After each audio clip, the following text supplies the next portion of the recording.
องดูมันจะใส่ได้หรอโอเคนะสมมติว่าอิ่วไปจนเต็มเลยมีแต่บาดถอดมันยากๆจังหน่อยเนาะ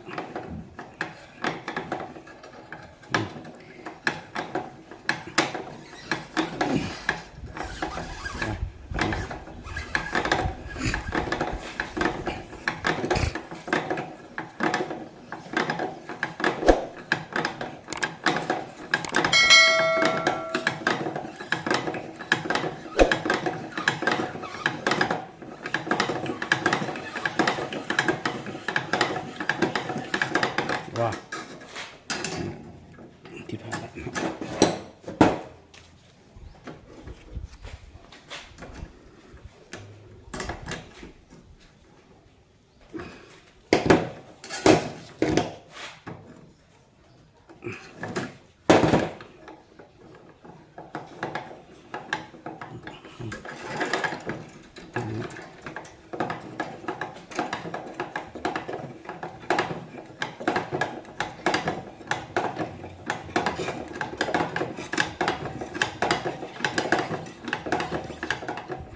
สบายดี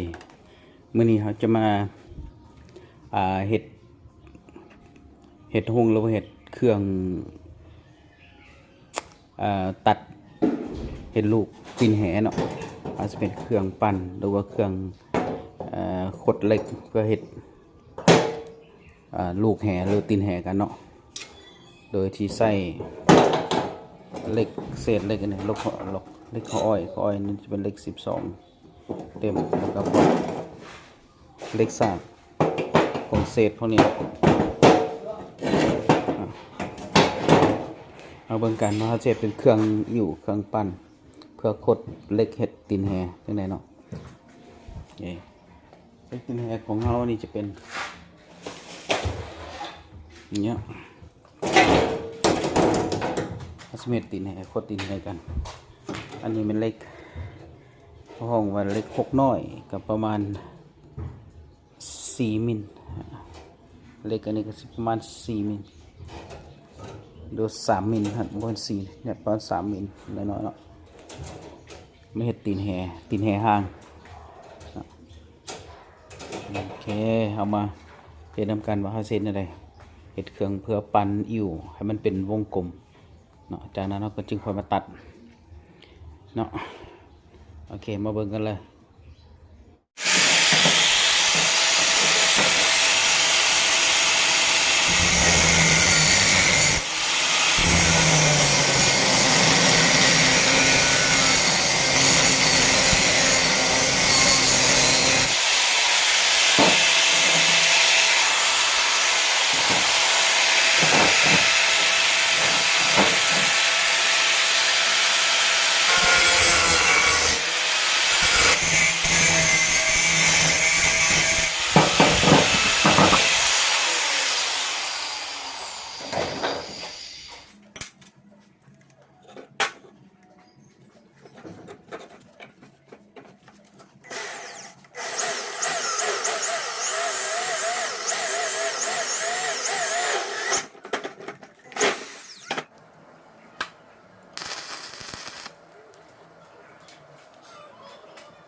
จจะทากระแลดหน่อยจังหน่อยเนาะเพื่อให้มันมืน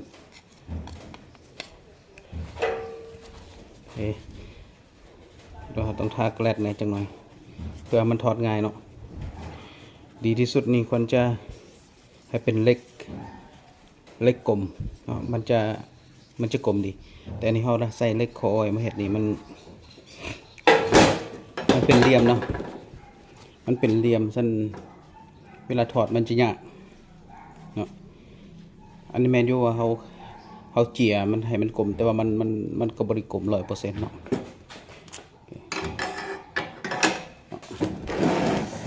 ลองดูดิประมาณนี้เนาะอันนี้เขาก็ใส่อันน่ะเดือนรัดไว้นี่คลิปของเส้นแล้วมันนี่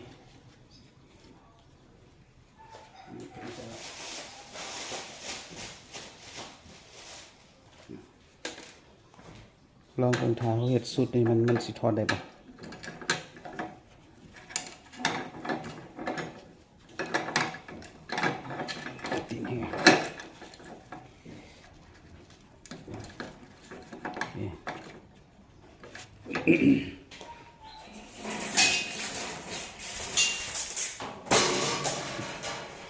ซึ่งว่าอันนี้4 มิลเนาะเล็ก4 มิลลองดูมันจะใส่ได้หรอโอเคนะสมมติว่าอิ่วไปจนเต็มเลยมีแต่บาดถอดมันยากๆจังหน่อยเนาะ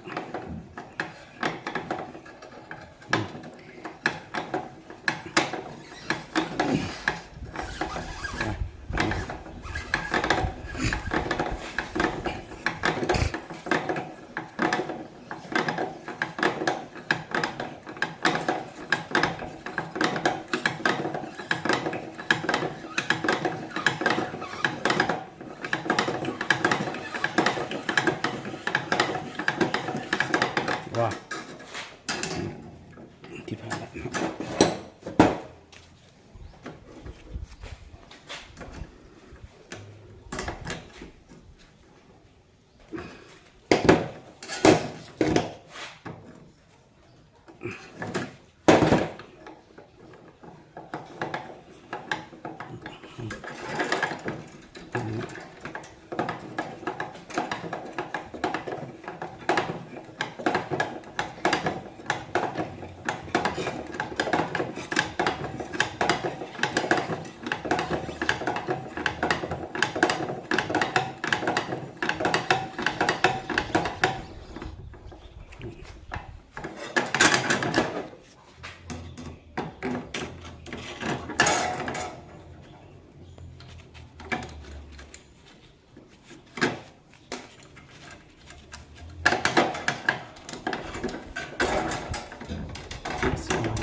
สิทอดได้ป่ะต้องเลยตัดตัวนี้ก่อน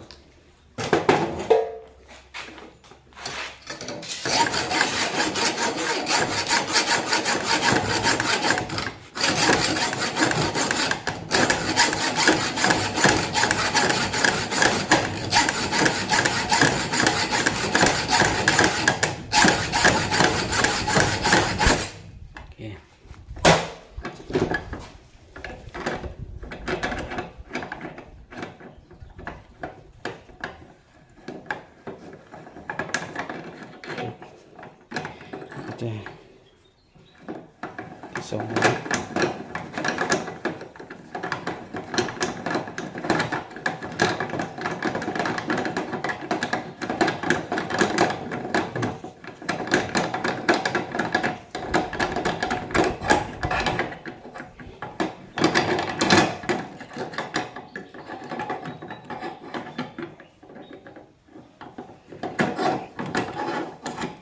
จับมือ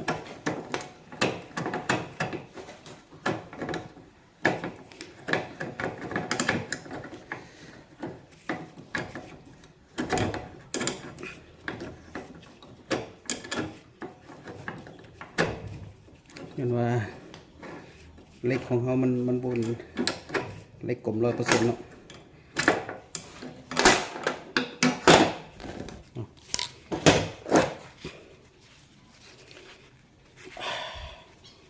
ประมาณนี้เนาะจากนั้นก็ใส่เมินตัดเอาใส่เมินตัดใส่เมินตัด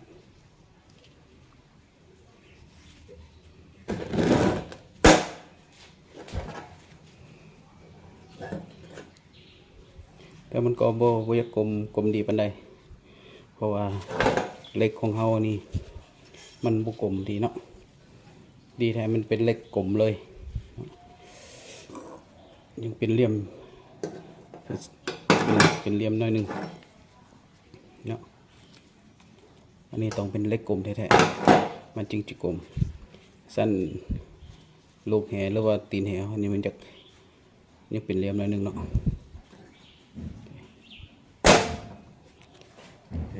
ประมาณนี้เนาะทีนี้วันนี้เราจะเอาใบเมินตัดเอา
เป็นอันที่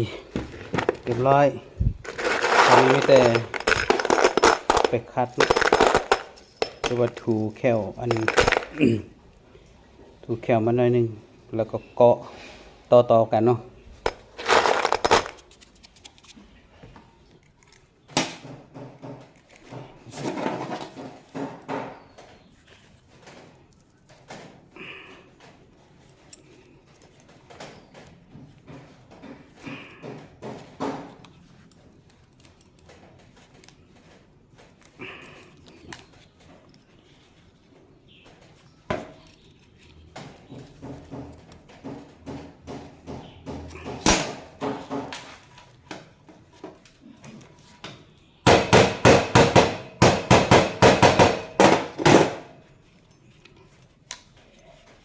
จะมา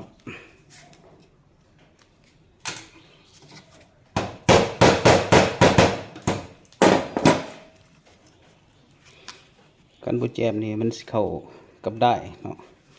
ได้แหหรือว่าตาแหมันจะเคาะเนาะกันเราต้องแจมใส่มันเจ็บๆเนาะบูแจมบูได้เนาะ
โอ้สีใส่เวลาอยู่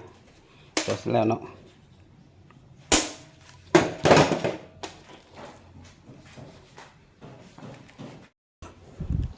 เคสำหรับวิธีเฮ็ดตีนแฮหรือว่าลูกแฮนะถ้าท่านใดฮักมีต้นทุนต่ำหรือว่ามีจุดประสงค์ที่ว่าอยากเฮ็ดตีนแฮเองเฮ็ดใส่เองหรือว่าอยากทดลองเฮ็ดก็บ่เป็นหยังเนาะก็ลองเอาไปนำใส่เบิ่งคิดว่าข้าพเจ้าคิดว่ารุ่นก็โอเคนะก็ได้อยู่แต่ว่ามันอาจจะเสียเวลาใหญ่จังหน่อยเวลาเฮามาต่อลูกแฮเนาะมาต่อกันเนาะเพราะว่ามันต้องได้ใส่เจียกระทรายคัดแหน่จังหน่อยแล้วก็ตอกให้ได้ให้มันจุกันดีๆเนาะบ่ให้มันเป็นแหว่งเพราะว่าจังหน่อยวานไปนั่นแหของเฮาเนาะได้แหของเฮามันจะเข้าเนาะนะแล้วก็พยายามเฮ็ดให้มันแจ่บที่สุดนะแจ่บดีที่สุดนะแค่นี้เอาถ้าท่านใดเข้ามาเบิ่งคลิปนี้ก็กรุณาช่วยกดไลค์กดแชร์กด Subscribe ให้ได้เด้อเนาะเพื่อเป็นกำลังใจเฮ็ดคลิปต่อๆไปนะขอขอบใจ